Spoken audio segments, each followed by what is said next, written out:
With the release of God of War Ragnarok, we witnessed the end of the Norse saga. Ragnarok happened, Odin died, and Kratos and Atreus' arcs were beautifully completed.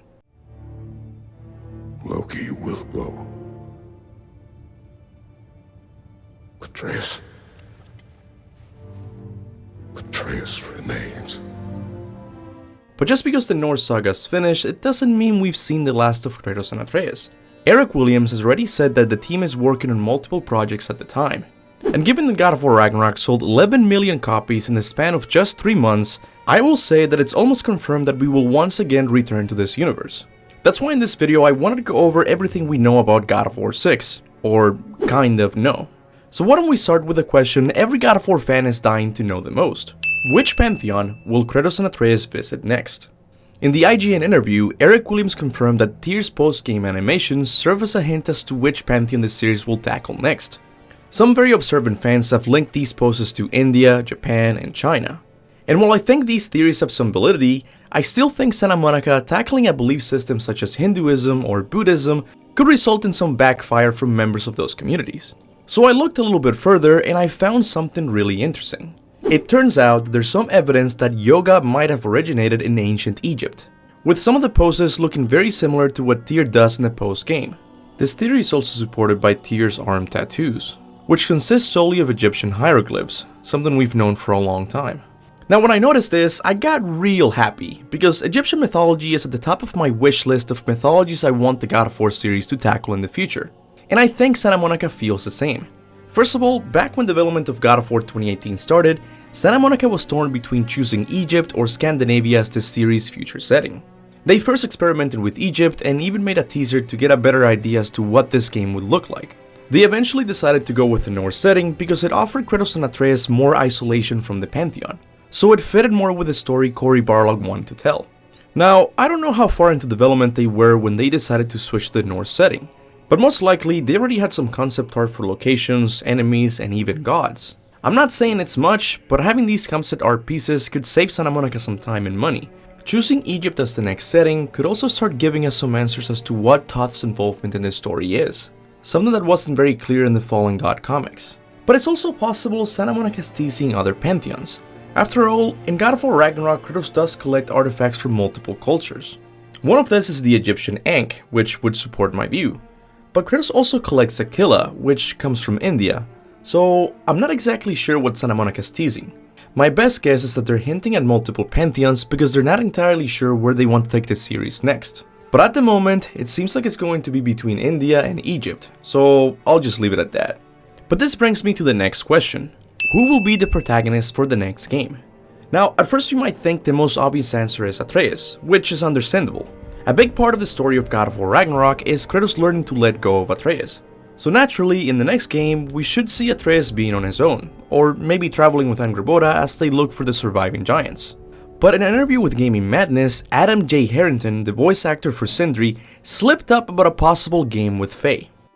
One more thing that I do saw in like the first game, we mentioned like how and we saw her here, like Faye was present in this game, and how Sindri was mentioned like, okay, he knew her, he obviously met her, and he was so shocked to know that she died in that time. Yes.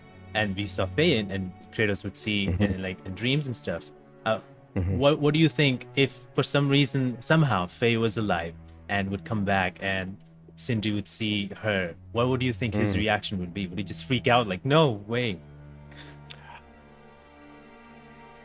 No comment. No. Crap. Which means that Faye is probably returning.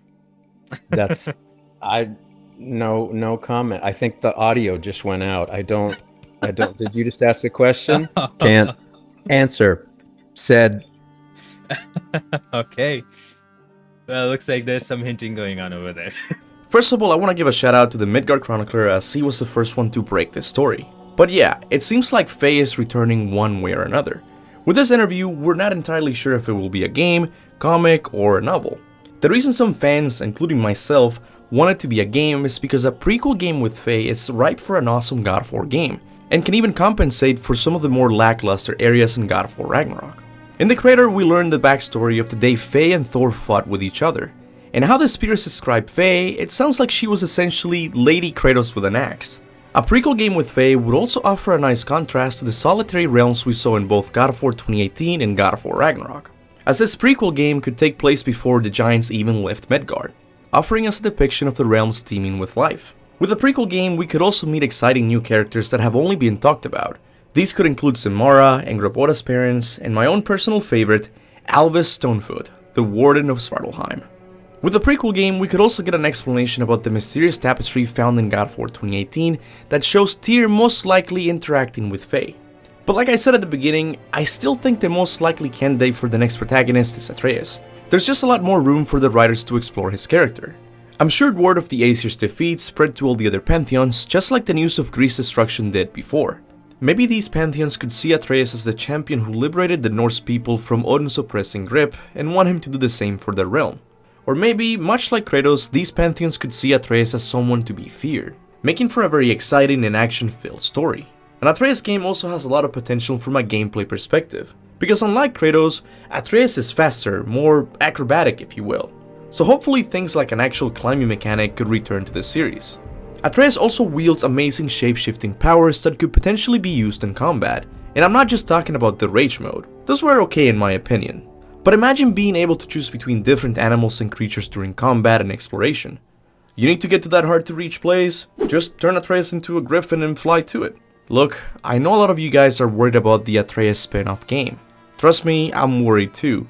But given what we know about his character, he has a lot of potential, and I'm excited to see where Santa Monica takes him next. Lastly, I have to answer the golden question.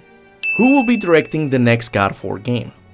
Well, funny enough, out of all of the things I've been saying so far, this question has the closest thing to an official answer. Soon after God of War Ragnarok's release, Mihir Sheth, one of the lead combat designers for God of War Ragnarok, updated his Twitter bio to include game director under his occupation. Soon after, some observant fans noticed and he quickly changed it back to his old bio. Now let me be clear, just because his bio said game director, it doesn't necessarily mean that he will be directing the next God of War game. Remember what Eric Williams said, the team is currently working on multiple projects. And I understand that God of War is what Santa Monica is most known for, but I highly doubt all of their projects are God of War games. With that said, Mihir Sheth has been working in the God of War series since God of War 2018, so he definitely knows what works and what doesn't on the new formula. Plus, I get real excited when the director of a God of War game is a combat guy. As much as I love the story of God of War, combat was the first thing that made me fall in love with the series. So yeah, if Mihir Sheth is a director, I think I'll be happy. Now, I want to finish this video by repeating that none of the things I mentioned in this video are official yet, but they are 3 things that were the closest to being official. Truth is, we will probably not hear about another God of War game for quite some time. If you want my prediction, I'll say we will hear something 2 years from now. But that's just a prediction, a Captain Kuba prediction. But what do you guys think? Would you like the next game to be an Atreus in Egypt spin-off or a prequel game with Faye? Or hey, you might even want another Kratos game.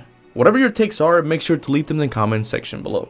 Now as always, I want to give a big thanks to all of my members for supporting the channel monthly. People like Aetherius Primordial, The Cave Spider Dude, Indigo, Leo Crisis, and Marilyn Zinn, to name a few, are a big reason this channel is still going, and I can't thank you guys enough. Also, I would like to thank everyone who likes and shares my videos. I know it doesn't seem like much, but trust me, it really does help. And with that said, thanks for watching, and remember, go forth in the name of All Father Kratos.